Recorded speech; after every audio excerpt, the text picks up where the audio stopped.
स्वागत है आपका द लर्निंग सेल्फ पर, जहां हम हिस्ट्री को बनाते हैं सिंपल, लॉजिकल और इंटरेस्टिंग। आज हम एक बहुत इम्पोर्टेंट और बेसिक टॉपिक डिस्कस करने जा रहे हैं, टाइम इन हिस्ट्री, इतिहास का समय। जब भी हम हिस्ट्री पढ़ते हैं तो सबसे पहले ये समझना जरूरी है कि समय, टाइम को कैसे डिवाइड किया गया है, ताकि हम जान सके कौन सी घटना पहले हुई और कौन सी बाद में। चलिए अब शुरू करते हैं टाइम इन हिस्ट्री का सफर। क्या होता है time in history? History means वो समय जब ह्यूमंस ने लिखना, रिकॉर्ड करना शुरू किया। लेकिन टाइम इन हिस्ट्री का मतलब है इतिहास को समय के क्रम, क्रोनोलॉजी में समझना। जैसे हमें पता हो कि हड़प्पन सिविलाइजेशन कब आई, वैदिक एज कब शुरू हुआ, बुद्ध कब पैदा हुए, तो ये सब समझने के लिए इंसानों ने समय को भागों में बांटा।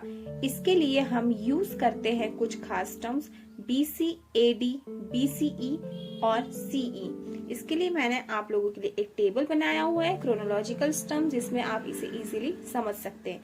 BC बिफोर क्रिस्ट, यीशु मसीह के जन्म से पहले का समय, और यूज होता है रिलीजियस टर्म के लिए। AD एनो डोमिनी, यीशु मसीह के जन्म के बाद का समय है ना, रिलीजियस टर्म। और BCE बिफोर कॉमन एरा, सामान्य युग से पहले, सेक्युलर टर्म, नॉन रिलीजियस। एक सिंपल सा नोट भी है जिसमें BC और BCE एक ही चीज है, बस वर्डिंग्स अलग है। AD और CE भी सेम है, बस AD धार्मिक टर्म है और CE सेक्युलर टर्म है। और इसे अच्छे से समझने के लिए मैंने एक टाइमलाइन आपको वहां पर शेयर किया है, जो बर्थ ऑफ क्रिस्ट के पहले का भी समय उसमें दर्शाया गया है और बाद का भी, है ना। कुछ एग्जांपल्स के तौर पे समझ लेते हैं, जो कि मैंने कुछ एग्जांपल्स दिया, Harappan civilisations, birth of Buddha etcetera, है ना।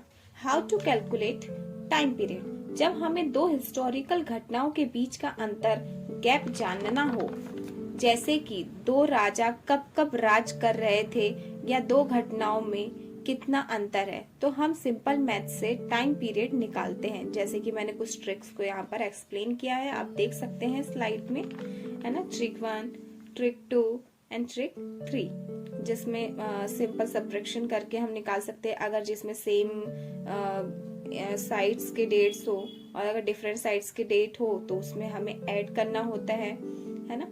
और अगर कोई कहे हमें हड़प्पन सिविलाइजेशन और गुप्ता एम्पायर के बीच कितना गैप था, तो उसे भी हम इजीली निकाल सकते हैं ऐड करके।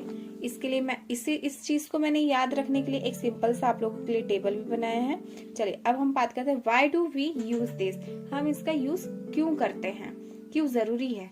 जब हम इतिहास पढ़ते हैं तो हमें ये जानना जरूरी होता है कि कोई घटना कब हुई, ताकि हम बाकी घटनाओं से उसकी तुलना कर सके। जैसे क्या महाजनपद पहले आए या मौर्य एम्पायर, है ना। ये हम तभी समझ सकते हैं जब हमें एग्जैक्ट डेट और सीक्वेंस का आइडिया हो।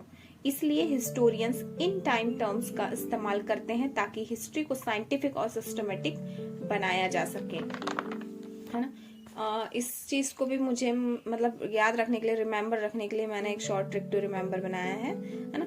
ट्रिक 1 है BC before Christ, AD after Christ, technically anno domini कहा जाता है। याद रखिए AD जीसस के बाद, BC जीसस के पहले, है ना। Trick 2 is BCE and CE modern और secular version, BCE before common era और CE कॉमन एरा, है ना। मैंने एक क्विक रिवीजन टेबल बनाया है जिसे आप इसे इजीली लर्न कर सकते हैं।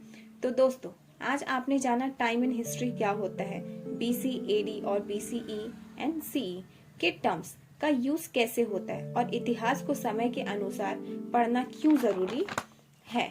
ये टॉपिक हिस्ट्री की स्ट्रॉन्ग बेस बनाने के लिए बहुत जरूरी है, चाहे आप MPPSC की तैयारी कर रहे हो, टीचिंग एग्जाम दे रहे हो या जनरल नॉलेज बढ़ाना चाहते हो। अगर आपको ये वीडियो हेल्पफुल लगा हो तो लाइक जरूर करिए, शेयर करिए और अपने दोस्तों के साथ, और सब्सक्राइब करिए अपने favourite history learning channel the learning self. मिलते हैं अगले इंटरेस्टिंग और इन्फॉर्मेटिव टॉपिक में।